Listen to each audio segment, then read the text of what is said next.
नमस्ते dear students, welcome to all. स्वागत है आप सभी का पीटी एजुकेशन पे एक बार फिर से। कैसे हैं आप सभी? आई होप सब सुरक्षित होगा, सब अच्छे होंगे।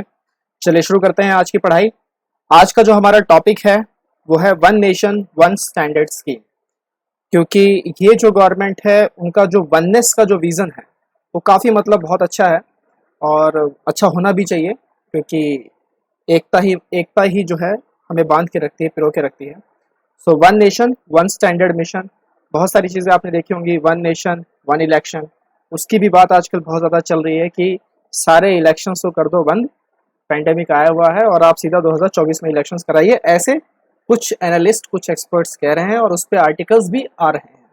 चलिए फिर कभी मौका मिलेगा तो उस पर बात करेंगे। अपने इस टॉपिक पे आ जाते हैं हम। One nation and one standard scheme. देखिए होता क्या है, बेसिकली हर चीज़ का एक पैमाना होता है, मानक होता है। आप जो क्वालिटी बना रहे हैं, आप जो प्रोडक्ट्स बना रहे हैं, उनकी जो क्वालिटी है अगर वो बहुत बेहतर है तो इसके क्या क्या चांसेस हो सकते हैं।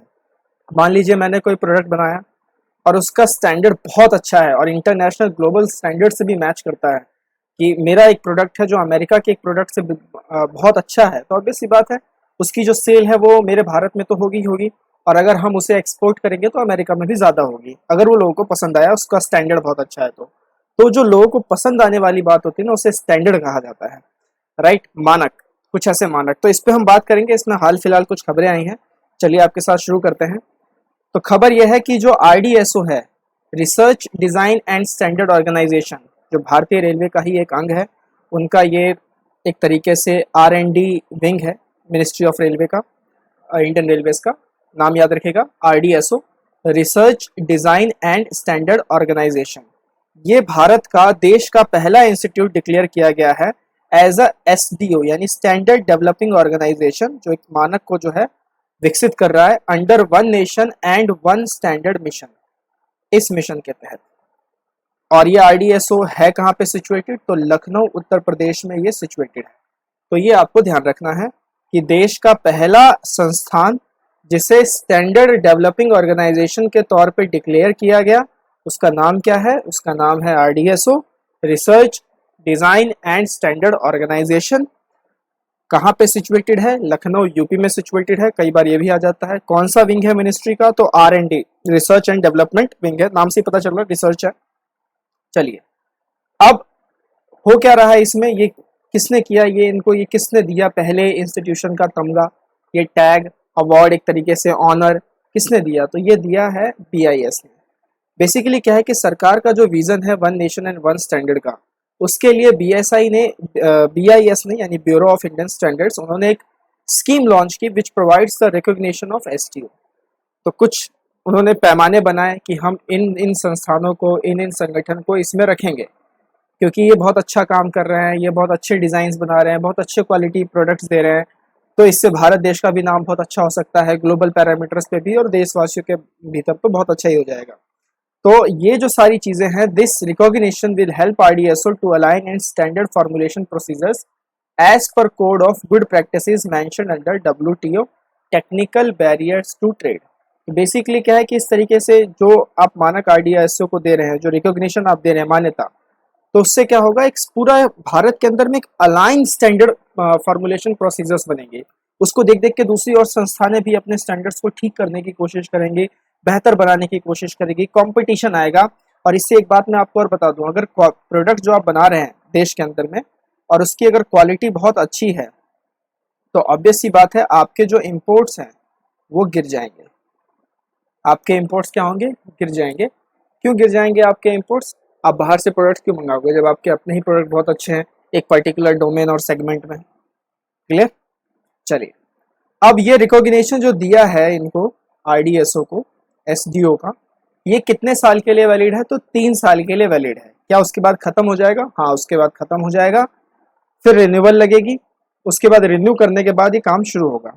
अब इसके पीछे का जो मुख्य उद्देश्य है इस मिशन के पीछे का, वो क्या स्टैब्लिश करना है? ब्रांड इंडिया, यानी इंडिया को एक ब्रांड के तौर पे पूरे पूरे विश्व भर में स्टैब्लिश करने की जरूरत है। तो उसके वजह से सरकार इसमें काम कर रही है और सारे इंडियन स्टैंडर्ड्स के प्रोवाइड करा रही है, सारे जो मार्केट रेलेवेंस है, जैसे आपका यूरोप का मार्केट क्या कह रहा है, आपका वेस्ट का मार्केट क्या कह रहा है, आपका ईस्ट का मार्केट क्या कह रहा है, तो उसके वजह से एक स्टैंडर्ड देने की कोशिश की जा रही है, जो कि बहुत अच्छी मुहिम है और एक अच्छी पहल है। थोड़ा बीआईएस पे बात कर लेते हैं, ब्यूरो ऑफ इंडियन स्टैंडर्ड्स लगे हाथों। तो बीआईएस क्या है? बीआईएस जो है आपको ये सारे जो marking of quality, certification of goods वगैरह, इनके लिए पूरा जो एक्टिविटीज हैं, जो डेवलपमेंट है देश के अंदर में, इन्हीं को दे दिया गया है। इनको 1986 में एक एक्ट के थ्रू स्टैब्लिश किया गया था, that is bureau of Indian standards act 1986, जो कि दिसंबर 1986 में फिर पूर्ण रूप से लागू हो गया। किस मिनिस्ट्री के अंदर आता है ये ध्यान रखिएगा, तो ministry of consumer affairs, food and public distribution के अंदर आता है। और एकमात्र ऐसी बॉडी है जो मानकों के लिए क्या किया गया है, मतलब नेशनल तौर पर स्टैंडर्ड्स फ्रेम करने के लिए इनको मान्यता मिली हुई है। BIS is the only national body that frames the standards. तो ये थोड़ा सा बीआईएस का थोड़ा सा हल्का सा इतिहास था, तो ये आपको ध्यान रखना है, कब स्टैब्लिश हुआ, कौन से एक्ट से स्टैब्लिश हुआ, और साथ ही साथ किस मिनिस्ट्री के अंदर आता है। क्लियर? अब कुछ और बातें देख लेते हैं, जैसे कि लगे हाथों जो मानकों पे हमने बात की है, तो कुछ और मार्क्स, उनके सर्टिफाइंग एजेंसी और क्या क्या है वो देख लेते हैं। जैसे कि आपका आईएसआई है, तो इसकी सर्टिफाइंग एजेंसी कौन है? तो बीआईएस है। किस लिए है? तो बहुत सारे प्रोडक्ट्स पे इनको जो है टैग दिया जाता है कि आपको ये चिन्ह लगाने जरूरी है जो प्रोडक्ट आप बना रहे हैं, खासकर जो आपके इलेक्ट्रॉनिक गुड्स हैं। उसी तरीके से बीआईएस हॉलमार्क है, यहाँ आप देख सकते हैं, मानकः पथ प्रदर्शकः। इसके भी सर्टिफाइंग एजेंसी कौन है? तो बीआईएस है।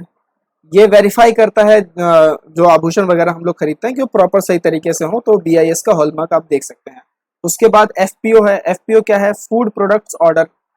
इसके लिए कौन सर्टिफाइंग एजेंसी है? तो एमओएफपीआई है। एमओएफपीआई क्या है? Ministry of food processing industries.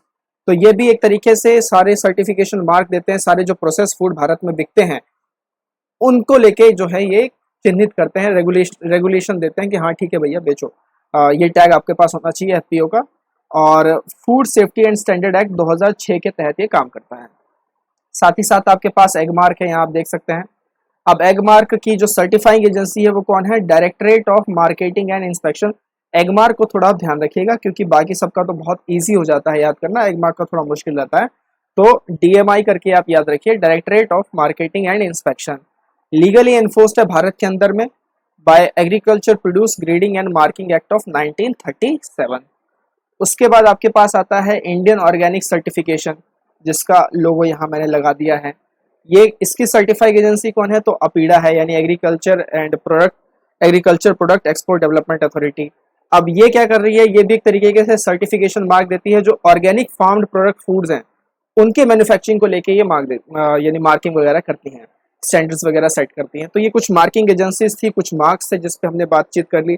और भी हैं, जैसे एफएसएसएआई है, और भी बहुत सारी चीजें हैं, जैसे एक जैविक करके भी है। ठीक है, तो उन सब में आपको ज़्यादा डिटेल में जानने की जरूरत नहीं, जो मोटा मोटा है, जो इंपॉर्टेंट है, वो मैंने आपको बता दिया है। तो ये आप ध्यान रखिएगा। हाल फिलहाल के लिए काफ़ी इंपॉर्टेंट न्यूज़ है।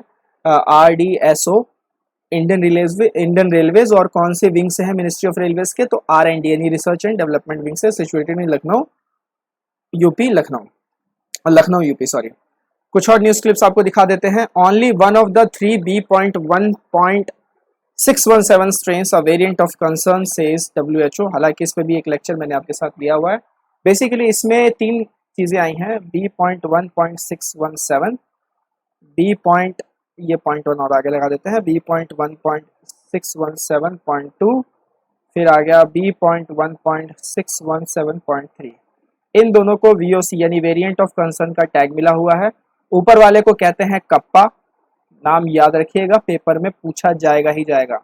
नीचे वाले को बोला गया है delta variant. Kappa variant and delta variant, ये आपको ध्यान रखना है। ठीक, कुछ चार्ट्स हैं आपके लिए। एक्सपोर्ट्स क्लाइम कर रहे हैं तो बहुत अच्छी बात है, ट्रेड डेफिसिट कम होता जा रहा है। कॉमर्स मिनिस्ट्री की तरफ से आंकड़े आए हैं, देख लीजिएगा, पढ़ लीजिएगा। और ये एक बहुत ही प्यारा सा एक आर्टिकल था जो मैंने सोचा आपके साथ शेयर किया जाए, तो ये आप इसको आराम से पढ़ेगा। इस पे हम कभी फिर बात करेंगे अच्छे से, कोई एक सेशन में पूरी कोशिश करूंगा आपके लिए इस पे बनाने की, कि किस तरीके से स्कूल्स को रीस्टार्ट किया जाए, कैंपसेस को रीस्टार्ट किया जाए, क्लासरूम्स को रीस्टार्ट किया जाए, जो ऑफलाइन एजुकेशन है उसको रीस्टार्ट किया जाए। उसके लेके कुछ सुझाव समीर के ब्रह्मचारी ने दिए हैं। कभी मौका मिलेगा तो ज़रूर इस पे आपके साथ बातचीत करेंगे, क्योंकि बहुत ही अहम मुद्दा है। 15 महीनों से बच्चों ने स्कूल कॉलेजेस की शक्ल नहीं देखी है। They are getting very irritated और कुछ तरीके का मतलब कोई उनके अंदर कोई पर्सनैलिटी डेवलपमेंट नज़र नहीं आ रहा। पेरेंट्स भी उनको लेकर काफ़ी ज़्यादा चिंतित हैं कि ये क्या हो रहा है, बेसिक की बातें। तो बात करेंगे इस पे कभी, आज थोड़ी सी समय की कमी होने के कारण इस पर हम बात नहीं कर पाएंगे, राइट। चलिए एक बार शुरू से आपको दिखा देता हूँ क्या क्या हमने आज पढ़ा है। तो आज का जो टॉपिक था हमारा one nation one standard scheme, और ये भी थोड़ा सा ध्यान रखिएगा कि जो one nation one standard scheme है 2019 में लॉन्च हुआ था, right. One nation one standard scheme, this is launch in 2019। तो ईयर भी थोड़ा सा याद रखिए, कभी कभार पूछ लिया जाता है। जीके है, जीके में तो कुछ भी पूछा जा सकता है। तो न्यूज़ आर्टिकल्स आपने देख लिए हैं, आइए खुद को एनरोल कीजिए, करके दिखाएंगे कि स्पिरिट के साथ economy cracker combo courses, PT के सब्सक्रिप्शन कोर्सेज भी ऑन है। इसी तरीके से हम मिलते रहेंगे, बढ़ते रहेंगे। टिल देन टेक केयर, नमस्ते, जय हिंद।